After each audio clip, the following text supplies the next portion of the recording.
Welcome back to Rising. Lindsey, what is in your lens today? Lots to discuss. So Bari Weiss is walking into CBS News. I mean, we knew it was never going to be a quiet walk-in, and frankly, that's not a bad thing. She's built something real on her own.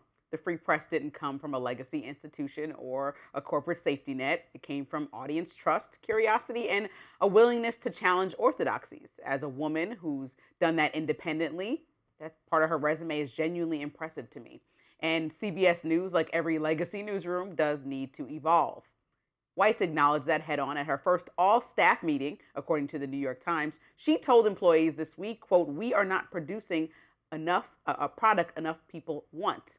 That's blunt, but it's not wrong. Broadcast news is losing relevance a bit, reach, and trust. Ignoring that reality would be malpractice. Where the tension comes in is the execution. Because rethinking distribution, expanding voices, and meeting audiences where they are at should never come at the expense of a journalistic spine. And that's the burden Weiss now carries. Not because of who she is, but because of the moment that CBS is in. She promised to, quote, marry the journalistic principles that will never change, seeking the truth, serving the public, and ferociously guarding our independence with the tools that are constantly are. Independence is the whole ball game, especially when CBS's new ownership settled a $16 million defamation case with President Trump shortly before federal approval of the sale. Especially when critics are watching for signs of softness, deference, or access-driven coverage. That's why early stumbles have landed so hard for Bari, pulling a 60-minute segment on migrant detention abuses after it had only been promoted everywhere, only for it to largely air unchanged, raised legitimate questions. Weiss admitted she mishandled the logistics, saying she was new to TV and, quote, nothing of that kind is ever going to happen again. Fair, rookie mistake. But it can't become a pattern. Because optics matter. When a January 6th anniversary gets a 15-second he said, she said mention, while CBS's own justice correspondent does a deep dive that day on the BBC instead, that's not innovation, that's avoidance. When an anchor closes a segment with this, Marco Rubio, we salute you. You're the ultimate Florida man. That's not exactly broadening appeal, that's blurring lines. None of this means Bari Weiss has to become what her critics fear or abandon the disruption she was hired to bring. But it does mean proving consistently that she isn't a proxy for ownership interests, political pressure, or access journalism. That stories critical of power won't be slowed, softened, or sidelined. CBS News became CBS News by earning trust over time, not chasing relevance overnight. Now, reinvention is necessary. Compromise on core principles is not. If Weiss gets this right, she can help build a newsroom that's both modern and formidable. If she doesn't, no amount of startup language will save the credibility that made CBS even matter in the first place. You are really upset still about that Marco Rubio line. I am. We salute you. Let Oh my that God. go. We salute you. But I've said it. It was a salute. I named the other things. That was that. the icing on the cake. I named the coverage, he said, she said, of January 6th, the cutting of the story that aired largely unchanged, even though she was accusing these tenured producers of not having reached out to the White House and federal administration officials, and they did. I've written for Bari Weiss before. She is an intense editor.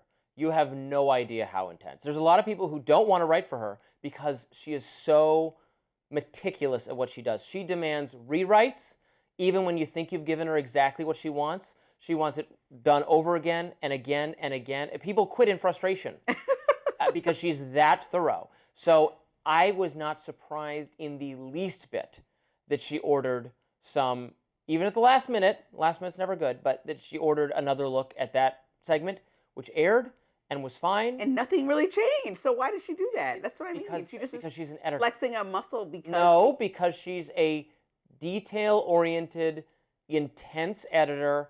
She's good at that. So I don't have any problems with how that went down. I don't have any problems with... They just announced a slew of like 20 new contributors to CBS. A lot of them came from her site, The Free Press. A lot of them did. They're all people who are great. I don't agree with all of them on everything, obviously, but they're all interesting thinkers. They're people of the center left, the center right. Really, her orientation is kind of very centrist, which is going to be interesting to see if that can thrive in a media ecosystem where I think strongly held opinions can prevail. Can she, make a business model out of smart centrism? But the free press proved that there is a model for that, and I think CBS used to position itself that way, but has recently fallen. You talked about a brand having trust. They have squandered trust. They have squandered trust. They cut out a pause in Kamala's interview. Yes, like that's why for real. That's what you're going with. I mean, you're talking about me and this. We salute you, Marco Rubio, but this pause in Kamala's interview really changed the game for you. I mean, the fact that she took a breath while she thought about what she wanted to say. Okay, the thing that 60 Minutes has done in the last several years that was most offensive to me was their segment on German speech police, where the reporter is just sitting there like, oh my God, you can take people's laptops? You can shut them off their social media accounts? Like lusting after the censorship power that the German authorities employ without any consideration of how, one, evil that is, how that would conflict with our cherished First Amendment rights. That was revealing in an ideological way. And there's been a lot of that. The tech coverage is horrific, prone to moral panic. So I'm excited to see, and the people brought in this new roster, these are people who I think through tech issues in a more, and speech-related issues and social media issues in a more holistic way, in a way more in keeping with our American traditions, not some European bureaucrats. And she also told folks that if it's not the place for you, that they can leave.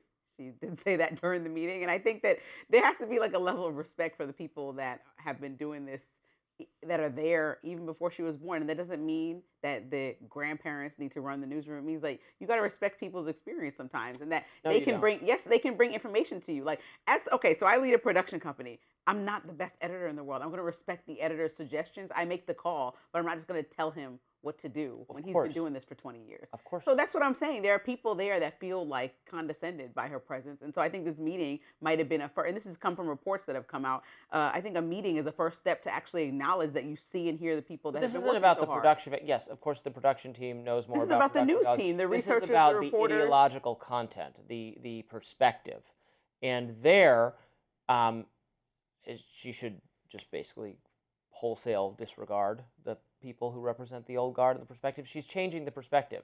The perspective doesn't work for the business model. The perspective doesn't work for the new owners. So it's going to be different. Well, this is a really expensive bet. Like I said, I'm happy for Bari Weiss. I'm not one of those people that has an intense, extreme feeling one way or the other. I'm happy for her as a businesswoman, but also think that she could really drop the ball here if she doesn't handle this right. And I think that it's a fine line to walk because she's a test case on a high, expensive level to see as they start to open the doors for more people that understand innovation and young audiences in these companies that need to open the doors, but not if it becomes a disaster over there. They're going to look and say, oh no, we're still going to cater to like 70 plus on TV and not make any adjustments. Yeah, well, that speaks to the television model in decline anyway. I mean, you got to pivot to, right, will people just turn on their TV? They have it on. They leave it on all night. That was a business model that you sell ads. Now people watch online and on. I say this all the time. You have to consciously choose the next video. You have to have all individual pieces of content be compelling in their own right. It's more perspective driven. It's more personality driven. It's driven by individuals rather than brands. I think that's the biggest challenge she faces, is that just reviving a brand is a tough thing to do. Why even bother? She started something new, the free press. You start something new. You don't try to fix something because the brand itself doesn't have the value it used to have. Why try to save it instead of just creating something new? I know she's been tasked with saving it, so she'll give it her best effort, but I think it's a very fraught proposition to revive a brand in the internet age, because people can just choose a new thing. Because TV came, radio didn't go away, so I disagree, but we'll see what happens. Well, it's going away now. Up next, TikTok settles a social media addiction lawsuit ahead of trial, while Meta and YouTube still remain as defendants. Stay with us.